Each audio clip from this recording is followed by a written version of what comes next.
to have you. We are with Reverend Gishinga, just sharing his testimony of how he lost his wife of 32 years through breast cancer and the pain, the suffering. And here we are.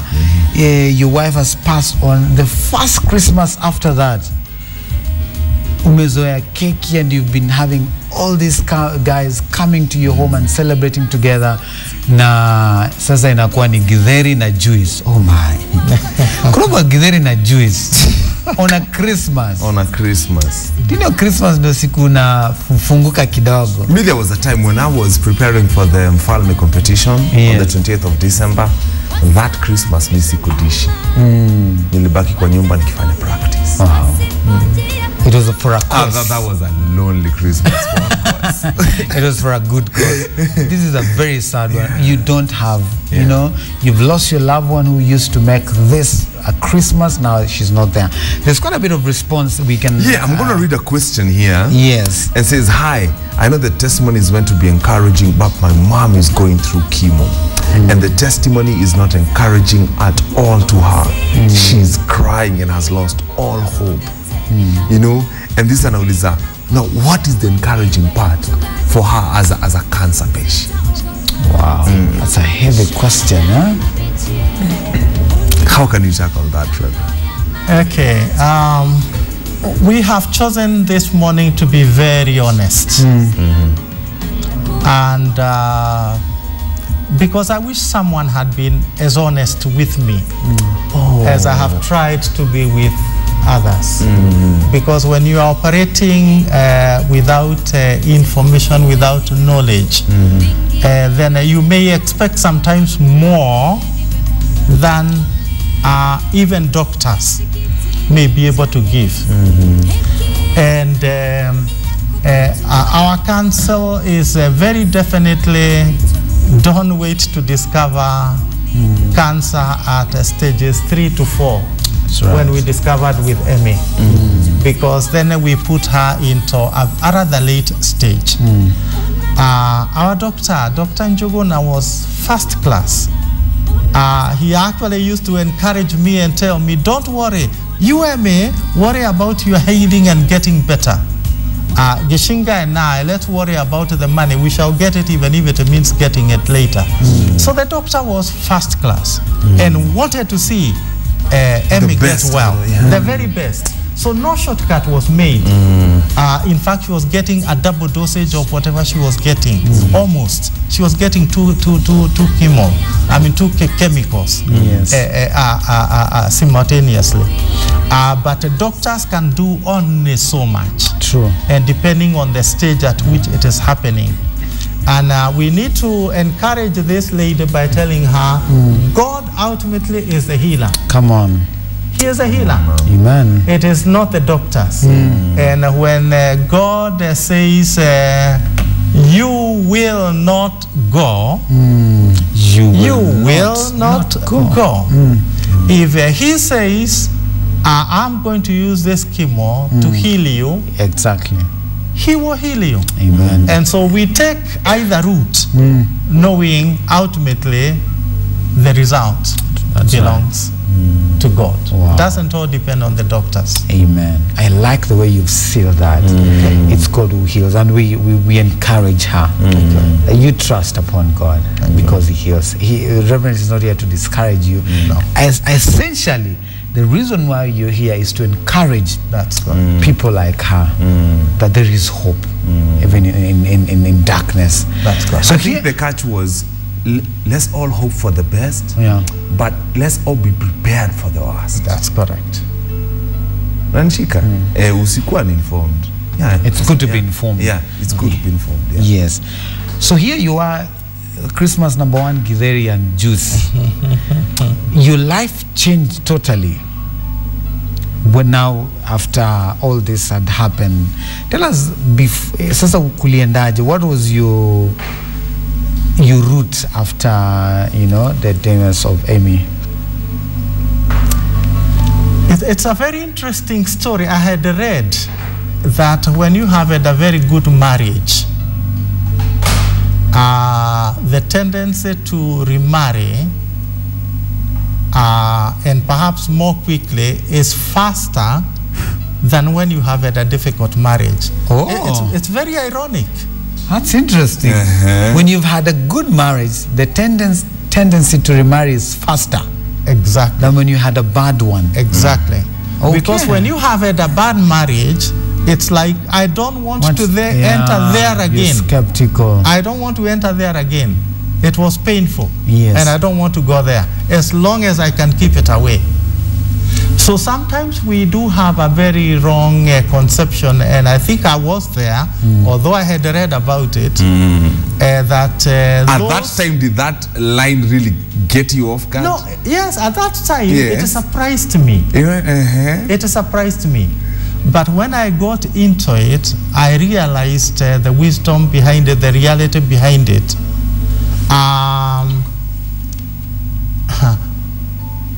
Your good marriage fortified you.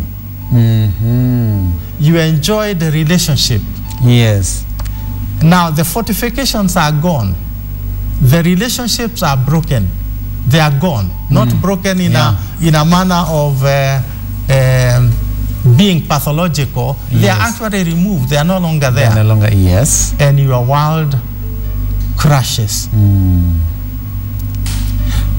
Your friends react differently. I think the single girls are a little afraid to visit with you. Because they are not sure if they visit with you, what are you going to think about them? What are their motives? Yes. So they are afraid. They don't come. And that involves widows and the separated, all those, that category. They are afraid to visit with you. And their dignity, they want to retain their dignity, just in case they are misinterpreted. The wives of our friends, our former friends as couples, they are afraid to visit with you. Just in case the husband starts to ask, and what are you doing with this widower?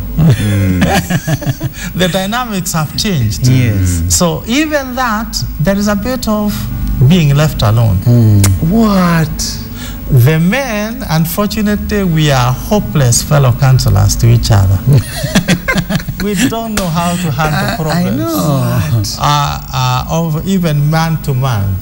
We are a little weak compared to our women folk. Yes. So your world can totally collapse. You are abandoned. And so I could go 5-6 months with nobody knocking at your door except your children because of that dimension. And when you have had a good marriage and brought up as an African man who doesn't know how to really cook of the older generation and look after the home, your world is totally finished. And the relationship. Sometimes people think people remarry because of sex. That's very wrong. It's a relationship that persons are looking for. That's true. And so I found, because we had a very good relationship with Emmy, in just only 2 years, I was ready for moving on. Okay. But that did not happen until I almost went into a hole in terms of emotionally. What do you mean by that now? Okay, what do I mean by that? I mean, I have never seriously been depressed. I've been very, very blessed. But I realized I could see depression out there. I knew it without having been there. I knew it. I could see the hole down there. And I knew I was going into that pit. And I decided to be proactive. And so I decided, although I have not made shortcuts in grieving, and the church has been very good in support in here and there in as much as they possibly can, I still needed to do my own bit. Yes. And so I went into journaling that Emmy had done. She was a very good journaler, if that we can use that word. She just journaled her way through the 9 months 10 months with cancer. Yes. Almost to the last day. Wow. I went into that. And I had my laptop on the side. And I produced something. Book. Wow. The cry of the heart. And so I wept as I wrote what Amy was feeling, and I put it down into a book form. The question she was asking about her children. She wanted to see her daughter married, and she being there to walk with her and not leaving her to walk alone. She wanted to see her grandchild. She actually had, for her first grandchild, she had organized, what do you call it, a baby shower. Yes. 2 weeks before she passed on, but she didn't see her grandchild. She wanted to see her grandchild. That's right. And I think she was very deeply worried about her husband. What happens after I am gone? So she was, No, it's okay. So all those things were keeping her going. She had a purpose. Yes. And because you said earlier she was a professional. Yes. She loved teaching at Tangaza College. And she had her counseling center. And Nairobi Baptist Church was helping her in her counseling center to reach to people in prisons in counseling. And she really wanted to do that. So she had a purpose for living. That's true. And here, our time is far much spent. So later on you were able to remarry. Great. So those girls who are refusing, so one of them came through. One of them faced her fears and paid you a visit. Wow, so congratulations for that. In all fairness, she didn't pay me a visit. Oh, okay. Believe it or not, she was actually out of the country. She was in Malaysia. Oh. She serves in the Ministry of Foreign Affairs, and she was serving a 4-year term in Malaysia. I didn't even have her address. Wow. I didn't even know what country she was in. But the Lord very much, almost unbelievably, gave me her name. Wow. In a manner that I knew. That's it. It was Noel. Wow. And very interestingly, Noel was born on Christmas Day. That's why her name is Noel. Okay. Yeah. And when Emmy told me this is my last Christmas, it was on Christmas Day. It's a very interesting thing. Christmas. Yes, and there's a Githeri and a Jew somewhere in this also. And so she didn't look for me. Wow. She was not in the country. We had no relationship. Wow. But amazing. God brought us together in a very interesting manner. Amen. And we have been together now we have been married for just over 2 years. Over 2 years. Wow. And Noel is the best thing God could have given me. Amazing. Wow. Dude. We will leave it at that. We'll leave it at that. Buy the book, man. I'm sure this book has much more. It's a cry of the heart. Amy Gishinga's Battle with Cancer. Where can we get the book? You can get this book from Arba Publication, Arba Publications in Westlands. Okay. And I think they are getting it into all the Christian bookshops and other bookshops. Okay. So it will be available.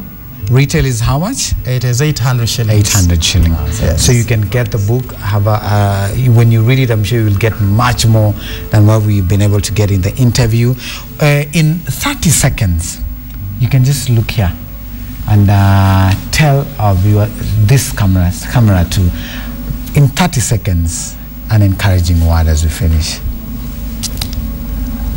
Ladies who are going through breast cancer or any other cancer, remember we have a God who is our healer. So at whatever stage you may be at, don't give up because Amy passed on. There are people that I used to pastor at Nairobi Baptist Church who were diagnosed with breast cancer. They are still living. Amen. So not everybody has to go because they have breast cancer. Wow. But also remember, our life's worth is not dependent on how many years we live. My father died at age 104. But I think Emmy, who lived at only 59, accomplished much more than my father did. Wow. So don't allow the number of years that you will live be the judge of your life's worth. Amen. And please remember, God did not tell us we will not have troubles, but he said we will be there with him in our troubles. He will be there with us. Amen. The Lord bless you. Amen. A powerful way to finish. God bless you.